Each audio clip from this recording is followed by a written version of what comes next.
বর্তমান উপদেষ্টা পরিষদ সর্বসম্মতিভাবে তারা সিদ্ধান্ত নিয়েছে, আদালতের রায় যাই হোক, আইন আদালত যাই বলুক, তারা ইশরাক হোসেনকে ঢাকা দক্ষিণ সিটি কর্পোরেশনের দায়িত্ব নিতে দেবে না। এটির পেছনে আমি মনে করি সম্পূর্ণ রাজনৈতিক কারণ রয়েছে এবং ঢাকা শহরের একটি কর্তৃত্ব প্রতিষ্ঠার চেষ্টা যে তারা করে চলেছে একটি নতুন গঠিত রাজনৈতিক দলকে সুবিধা দেওয়ার জন্য, সেটি বাধাগ্রস্ত হতে পারে এবং সেখান থেকে প্রাপ্ত অর্থনৈতিক সুবিধা সেই দলকে গঠনের জন্য কাজে লাগানোর কাজ বাধাগ্রস্ত হতে পারে। এই সকল জিনিস বিবেচনায় তারা এই সিদ্ধান্তটি নিয়েছে। আইন শৃঙ্খলা রক্ষাকারী বাহিনী এই বিষয়ে একটি মামলা হবে। এই মামলার তদন্ত সাপেক্ষে তারাই চূড়ান্তভাবে বলতে পারবে, কারণ প্রমাণাদি ছাড়া আসলে কারোকে আমরা অভিযুক্ত করতে পারি না বা ব্লেম দিতে পারি না প্রমাণ ছাড়া। আমি কেবলমাত্র এটাই বলেছি যেটা বাস্তবে চিত্র এবং সত্য, সেটি হচ্ছে যার নেতৃত্বে এই হামলাটি হয়েছে সে এই উপদেষ্টার অত্যন্ত ঘনিষ্ঠ মানুষ ছিল, ঘনিষ্ঠভাবে কাজ করেছে, কিন্তু এই ব্যক্তি তো আরো অনেকেরই ঘনিষ্ঠভাবে কাজ করেছে। অতএব এটা আইন শৃঙ্খলা রক্ষাকারী বাহিনীকেই তদন্ত করে চূড়ান্ত সিদ্ধান্ত দিতে হবে। বাংলাদেশ জাতীয়তাবাদী শ্রমিক দলের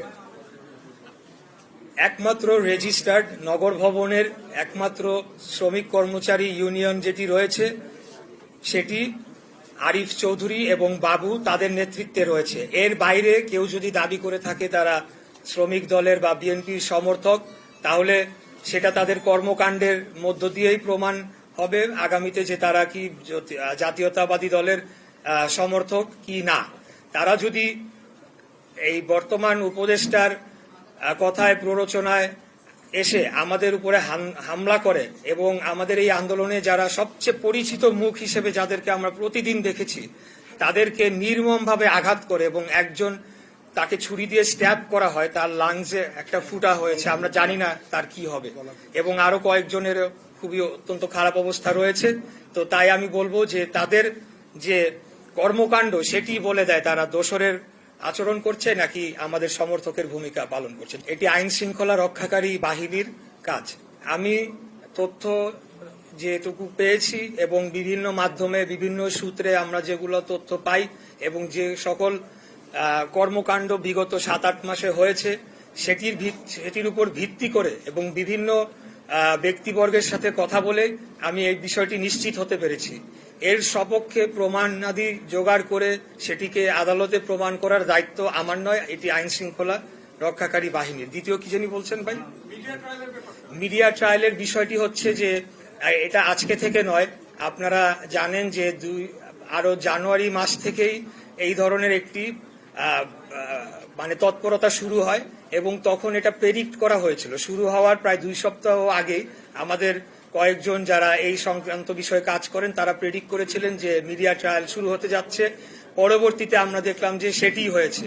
এখানে লক্ষ্য করতে হবে যে বিগত দিনে মিডিয়ার ভূমিকা এবং মিডিয়ার মালিকরা কারা ছিলেন, কারা মিডিয়ার মালিকানা পেয়েছেন, খুনি হাসিনার আমলে কাদেরকে মিডিয়ার মালিকানা দেওয়া হয়েছে, তারা কি ভূমিকা পালন করেছে, তাদের বক্তব্য শেষ দিন পর্যন্ত কি ছিল, এমনকি 3 তারিখেও তারা কি ধরনের বক্তব্য দিয়েছে। অতএব মিডিয়া ট্রায়ালের মুখোমুখি যে আমরা হচ্ছি এটা অস্বাভাবিক কোনো ঘটনা নয়, কারণ সব জায়গাতেই কিন্তু তারা রয়ে গিয়েছে, তাদেরকে কিন্তু এখনো সেইভাবে শুদ্ধি অভিযান বা যেটি বলেন আপনি, যার মাধ্যমে এরকম সাংবাদিকতা যেটিকে হলুদ সাংবাদিকতা বলা যায় বা একপাক্ষিক সাংবাদিকতা, সেটি কিন্তু নিরসন করা যায় নাই, তারা রয়ে গিয়েছে। বিশেষ করে যারা অনলাইন প্ল্যাটফর্ম, ডিজিটাল প্ল্যাটফর্মে কাজ করেন, মানে যে আমাদের মেইন স্ট্রিম যে মিডিয়া গণমাধ্যম সেগুলার যে অনলাইন প্ল্যাটফর্ম, সেখানে কিন্তু এখনো আমরা জানতে পাই যে বিগত দিনে যারা ছিলেন তারাই রয়ে গিয়েছেন। এবং যেহেতু সোশ্যাল মিডিয়া এখন একটি বড় মাধ্যম, সেখানে ফটো কার্ডের মাধ্যমে বিভিন্ন বিভ্রান্তিমূলক তথ্য ছড়িয়ে আমাদেরকে বিএনপিকে মিডিয়া ট্রায়ালের মুখোমুখি করা হচ্ছে। এমন ঘটনা আমি অনেক দেখেছি। বিএনপি নেতা ছাগল চুরি করলেন, বিএনপি নেতা দোকান লুট করলেন, কিন্তু লিঙ্কে ক্লিক করে গিয়ে আর পাওয়া যাচ্ছে না যে সেই বিএনপি নেতাটিকে কোন গ্রামের কোন ইউনিয়নের কোন এক ব্যক্তি, তাকে বানিয়ে দেওয়া হয়েছে বিএনপি নেতা, কিন্তু জিনিসটা সার্কুলেট হচ্ছে। তো এটা আমি একটা উদাহরণ দিলাম। এর বাইরেও আমি ব্যক্তিগতভাবেও মিডিয়া ট্রায়ালের শিকার হয়েছি। এই বিষয়ে আমি আর বিস্তারিত বলবো না, এটা হচ্ছে, এটাই বাস্তবতা। কিন্তু পাশাপাশি এও বলতে চাই, এটা একটা অংশ, আর মিডিয়ার আরেকটা অংশ আমাকে তারা বুকে আগলে রেখেছে, তারা সব সময় আমাকে প্রোটেকশন দিয়েছে এবং তারা সত্যটি তুলে ধরার চেষ্টা করেছে। যখনই আমি তাদেরকে ডেকেছি তখনই আমি তাদেরকে পাশে পেয়েছি, এটিও আমার স্বীকার করে নিতে হবে। যে মাননীয় যে শব্দ, এই শব্দর অর্থটি কি? মাননীয় শব্দটির অর্থ আমি যদি ইংলিশে বলি তাহলে বলতে হয় অনারেবল বা মাননীয়। আমরা যে কোনো প্রাইভেট প্রতিষ্ঠানেও, প্রাইভেট কর্পোরেট প্রতিষ্ঠানেও দেখেছি অনারেবল এমডি, অনারেবল চেয়ারম্যান এভাবে লেখা হয়।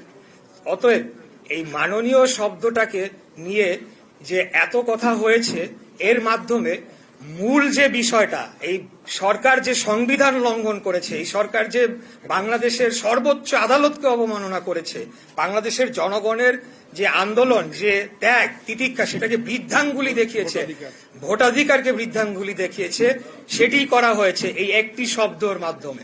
এই একটি শব্দের কোনো তাৎপর্য নাই, কিছুই নাই। আমি যেটা বললাম, এটা প্রাইভেট প্রতিষ্ঠানেও এই ধরনের শব্দ ব্যবহার করা হয়, যে কোনো চিঠিতেও এটা লেখা হয়।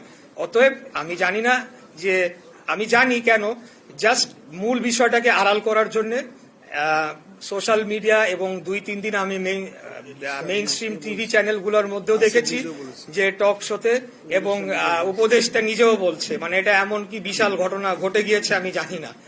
এটা তো আইন লঙ্ঘন না, সরকার যে আইন লঙ্ঘন করেছে, সংবিধান লঙ্ঘন করেছে, সেটা নিয়ে আলাপ হওয়া দরকার। মূল বিষয় হতে হবে সেইটা, এটা না।